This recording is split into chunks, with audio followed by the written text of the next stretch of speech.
Hey there guys, how's it going, and welcome to a new Black Ops 2 Gold Gun video. Today we have a very much requested weapon, and of course as always, if you have a request for a gun or weapon that you'd like to see gold camo for and you'd like some tips on, feel free to leave a comment down in the comment section. I'll do my best to make sure I can get that gold camo for you and produce a video.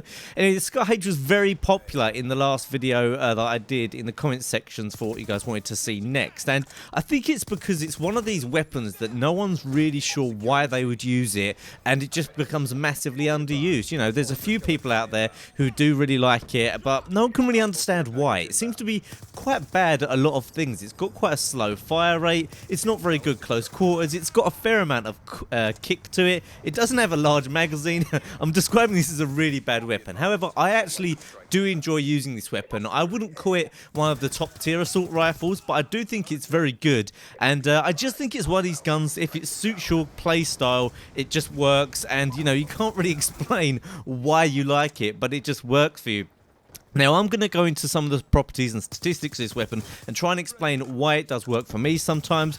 I do tend to find it's a bit of a hit and miss weapon. Sometimes I'll do great, other times I won't do so well, but there are a few redeeming features of the gun. It seems like it has a lot of bad features. I mean, the bad features that, I mean, they're not always bad, but in most cases you'd consider them bad, is number one, the slow fire rate. Obviously, a slow fire rate is going to mean that it's going to take a longer time to kill. However, it does have a higher damage than most of the automatic assault rifles. I think it might be the highest damage automatic assault rifle if you don't include the fully automatic semi-automatics, which is kind of a weird thing to say, but you know what I mean. If you don't include like the fully automatic FAL and SMR, so obviously it does do a lot of damage.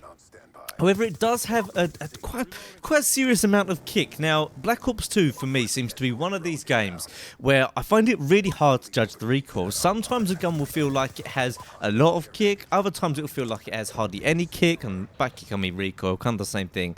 And the scar, I don't know, just seems a little bit random. Like I said in my Peacekeeper video, sometimes you'll shoot it and it'll be ridiculous amounts of recoil, other times you'll shoot it and it'll be a bit less. So I don't know if that's something that's just in Black Ops, or it's in a lot of Call of Duties and I haven't really noticed it. But the recoil in Black Ops 2 seems a bit random at times, but you can see in these clips, I mean, the recoil doesn't seem that bad. Obviously, the best thing to do is to burst your gun with a gun like this, which does recoil a fair bit. It's got a decent amount of vertical recoil, so bursting over a distance is definitely a necessity, and you'll see there's a few clips here actually where I do actually have to burst people from a long distance. But distance is this gun's like kind of thing. It's great over medium and long range, and if you watch this these clips, you'll see some of the medium range kills I drop people really quickly. So its time to kill is quite fast over a medium to long range. If you're talking really long range, this gun isn't really suited to it because of the recoil, but over a medium kind of range, it's absolutely deadly. So if you can get yourself into a lot of gunfights where you're at kind of medium range, then you are actually going to win quite a few. Now, recently in the Gold Gun series, I haven't been going over perks too much, and I think this is another one where I don't really need to go over perks too much. I would definitely recommend toughness, as I recommend that with all guns really. Other than that, I would say kind of go with whatever you want, because an assault rifle is an all-purpose weapon, so you're not specialising your loadout to a particular thing. You're not maybe trying to be really stealthy, or you're not trying to be overly like a complete tank like you would be with an LMG, so you can customise it to suit your game style. If you like the stealthy game style, maybe put on Ghost and run the suppressor and all that kind of deal.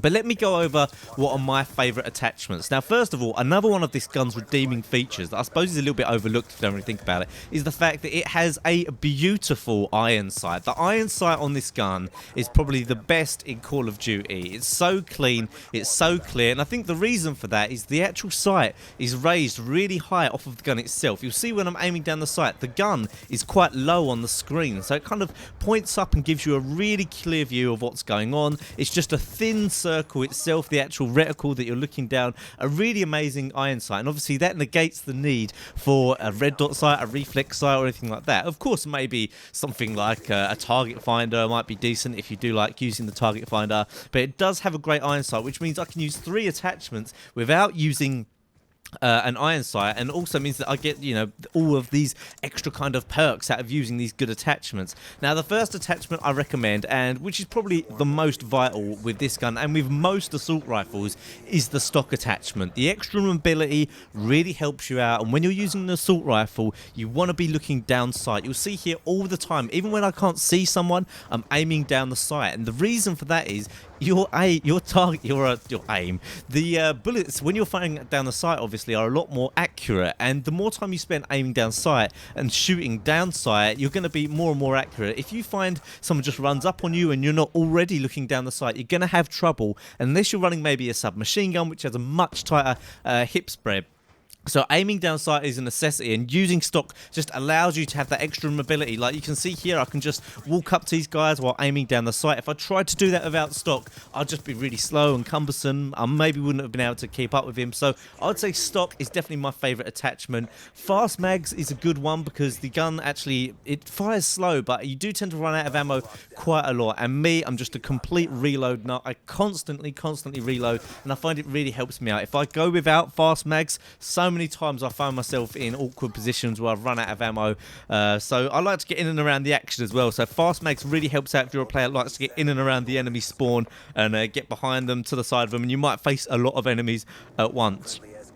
Now, so those are my attachments: stock, silencer, and fast mags. I think you'll do pretty well with that. If you remember to aim down sight, if you remember to burst at very long ranges, I think you will do quite well. I do think there are better guns in the game, but like I said, the main key factors that are good for this weapon is, number one, it's a beast at medium range. You'll kill people very quickly over medium range. So like there on that cheeky little head glitch, that guy just dropped so quickly. And also the other good thing is it has an amazing iron sight. Other than that, I don't think it's too good at most of the other things, as you guys probably know from your experience using it.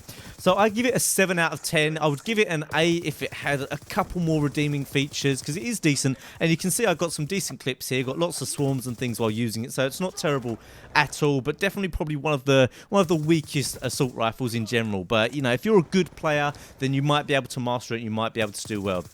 So if you enjoyed this video and you're watching this on my channel, there's links up the top to more of my gold gun videos. I've done so many now, really hammering through them. If you're watching this on Machinima Respawn, be sure to check out my channel. The link is in the description. I do these a week earlier over there, as well as lots of other Black Ops 2 content. So thanks for checking out the video, guys. Don't forget to leave a like rating if you do enjoy these videos. Really appreciate all the support you guys give, and I'll see you soon.